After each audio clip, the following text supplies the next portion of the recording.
Hello, my name is Anna, a digital fantasy artist, and today I'm going to make an updated tutorial on how to paint portraits. This was a commission, and as you can see right here, I first start with a sketch. I usually do 2 layers of sketches, and I need to make it really detailed because the sketch is the base for your painting, and if the guidelines aren't clear, you're not going to save everything on rendering. It's just going to make your life harder by the end, so take your time sketching and make sure you're happy with it. This was a commission and I wanted to make an updated portrait tutorial because I had made one right here. I'm going to leave it here, but it was based on a study, so there was a picture that I was studying, and I think that while it was a really good portrait tutorial and you guys should check it out, I haven't made one where it's me basically making a commission, so I didn't have a direct reference for this painting. I had a mood board, I had a lot of reference sheets, I talked with the client to see what they needed. So yeah, I think it was important to make a tutorial with that. Then after the sketch, I go with the flat colors. It's raining right now, so I'm sorry if you hear a weird noise in the background. But basically the flat colors are when I really try to bring out the character's color palette really realistically. So if the character has a darker skin, like this is the case, don't put a really dark skin color yet, and don't put a lighter skin color because then that's just not right. And here was the flat colors, and now I go to a step where I call shadow and light, where you're actually going to bring the real tone of the skin to the character.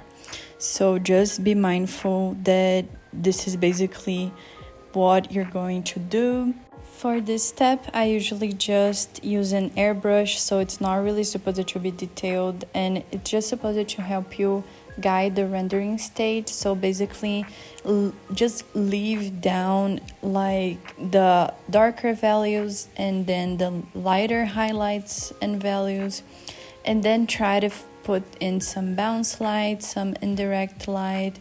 I really played with the red and blues in this painting, so I wanted the red to be the main light and the blue to be the reflecting light.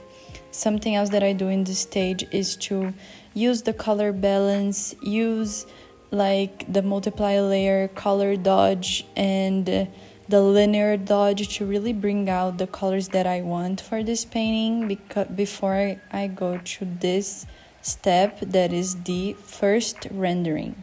In this rendering stage, I basically just clean out and carve out the image, so I'm just right here just playing with the shadows that I had put in the shadow and light, and it just carves a pathway for me to clean it up, even though I am like sharpening and making the structure more visible. I am not really like creating something new. I'm just working with what I already had when I sketched it, when I put the right colors, and when I put the shadow and light. I always say that even though rendering is the part where most people get really scared, it isn't the most important step. It's not like you creating something new, it just takes a lot of time. Remember that these are speed paints, and in my actual workflow, I take around a month to complete any piece. Like I do from 3 to 4 pieces per month, and I take around 3 weeks with each piece to actually get it done. So yeah, it's around like 10 to 20 hours per piece. And yeah, basically after that I already go towards the rendering 2 stage. That is where I clean it even more. So you can see that I am just trying to like blend everything together and try to understand where would the details be. You can see that I'm trying to make the eye more realistic. I'm trying to think about more of the colors. And again, this stage may seem like, oh, it's here where the painting really gets pretty, but it's actually not. Like you are building the foundation to clean an image, and when you are cleaning something, you're just bringing out something that already was there and just making it prettier and more polished. So the rendering stage is not going to save your pieces. You're supposed to already have a good foundation coming into the rendering stage. So I basically blended. I use only one brush that is my favorite brush. If you want my brushes, I do have a free brush pack in my Gumroad. It's down below in the comments. They are not my brushes, they are other people's brushes. That's why I'm not charging for them. So you can just see I've organized every single brush I use on folders, and I have credited the original brush people who made the brush. So yeah, don't worry.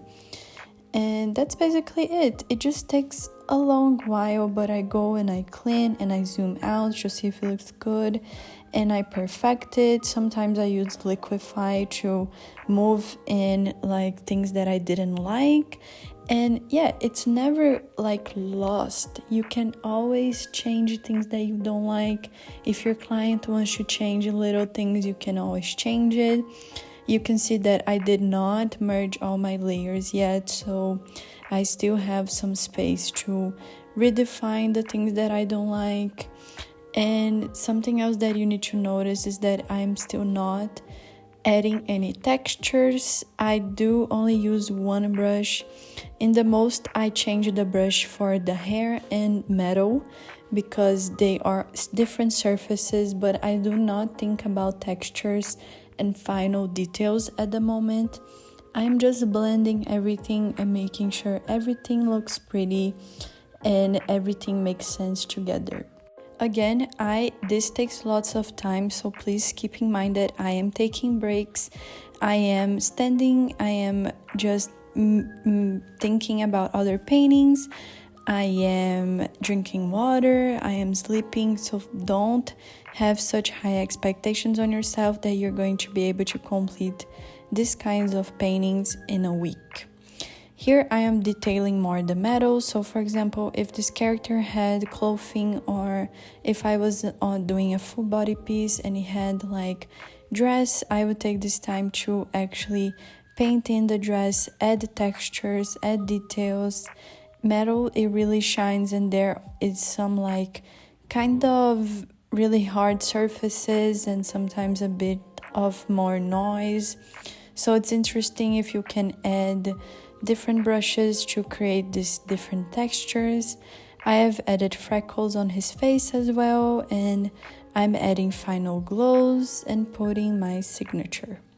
That's basically it. You can see the textures more clearly with the zoom in, and I really hope you guys liked it. I hope to see you in the next one, and please tell me which tutorials you want next. Thank you for your support, and yeah, this was a commission. Everything I post in my Instagram, so feel free to check this out. Until the next one, bye.